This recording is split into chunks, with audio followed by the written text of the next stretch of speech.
Po mga mommies, ang videong ito ay para po dun sa pag-fill up po natin ng ating form patungkol po doon sa ibinigay ni DepEd sa atin na LESF. Okay po? Ganito po yung pag-fill up dyan. Pagka po green, available po nating ilagyan ng entries. Pag nag-red, ibig sabihin, mali po yung pong ating pagkakalagay. Okay po? Ang una pong ilalagay natin ay yung school year ngayon. Okay po? 2000, 2021. Next, with LRN po tayo. Lahat po ng 2 po nung nakaraan ay meron po siyang LRN. Sample lang po ito.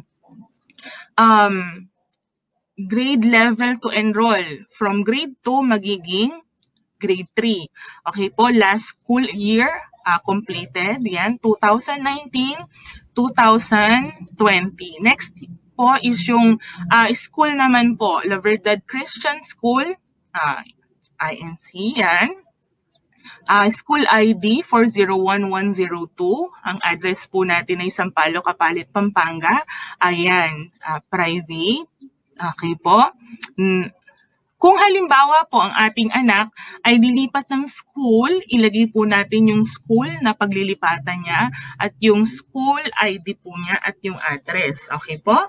Next po ay yung kanyang PSA, birth certificate number. Halimbawa, yung birth certificate po ng ating anak. Sa ibabang bahagi po ng birth certificate niya, may makikita po kayong number doon. Okay po? Yun po yung ilalagay natin. Sample, ang nilagay ko po, yan lang po. Sample lang po iyan. Ang LRN po natin ay makikita po natin doon sa report card na isinend ko po sa inyo noong April. Doon po sa harapan, meron po kayong makikita na name, age, grade, tapos yung LRN. Yung LRN number, yun po yung ilalagay. 12-digit po siya. Okay po? Next po ay, yan, yung pong date of birth, month, yan, day. Meron naman pong ano dito. Tapos yan, female. Okay. Pagka po yes ang nilagay ninyo, ilalagay nyo po yung specific. Kung ano po yung cultural community po natin. Next po is yung mother tongue. Religion, ilagay lang po natin dyan. Okay, learners with special education need, ilagay natin. Pag yes, please specify here. Okay po? Parang ito. Pag yes ang nilagay natin, specify here. Next po, address. Sample lang po ito. Ang address ng bahay ko, yung number po ng bahay ko, halimbawa po 1, Highview Hills, Sampaloc, Kapalit, Pampanga. Ang region po natin ay 3. Okay po? Pag nilagay po kasi natin ng 3 yan is magkakaroon po siya ng error. Kaya ilalagay natin is 3. Next po is yung information po ng ating mga magulang.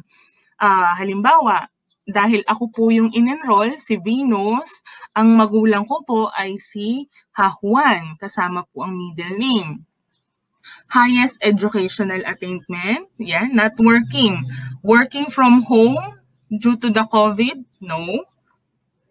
Tapos yung pong ating contact number. Tapos, ilagay lang po natin kung tayo po ba ay beneficiary ng 4F, or 4Ps. Ayan. Next po is yung mother po natin. Halimbawa, ang mother ko ay si De La Cruz Juanita Cruz. Ayan. Next, yung highest educational attainment ni mommy. Tapos, lagay lang po natin siya dito. No, yes. Ayan. Tapos yung kung si anak ay wala si mommy, wala si daddy dahil nasa abroad, ilagay po natin si guardian. Pero pagka halimbawa po, nandyan si mommy, nandyan si daddy at meron pong guardian, ilagay lang din po natin lahat ng yon. Pero kung halimbawa, wala si daddy, meron naman si mommy, yun po yung ilalagay natin. Okay po? Next po is household capacity and access to distance learning. Yan. How does your child go to school? Ako po, halimbawa, nagwo-walk lang. Yan. Tapos, how many of your household members, including the enrollees po are studying ngayong school year na to? Halimbawa, dahil sample lang po ako yung nag-iisang anak, lahat nilagay ko ng 0 maliban dun sa 3. Dahil mag-grade 3 po ako. Next po, sino naman po yung pong can provide instructional support to the child distance learning?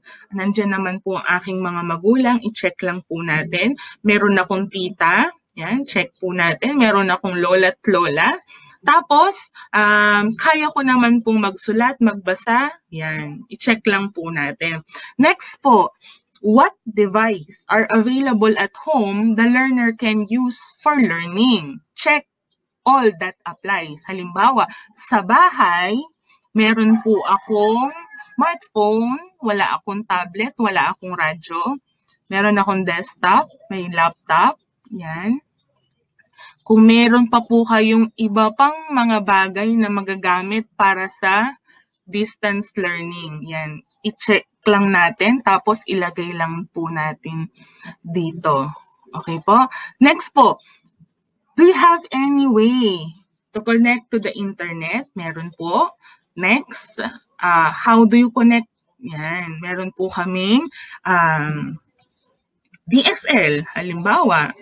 Yan, check lang natin.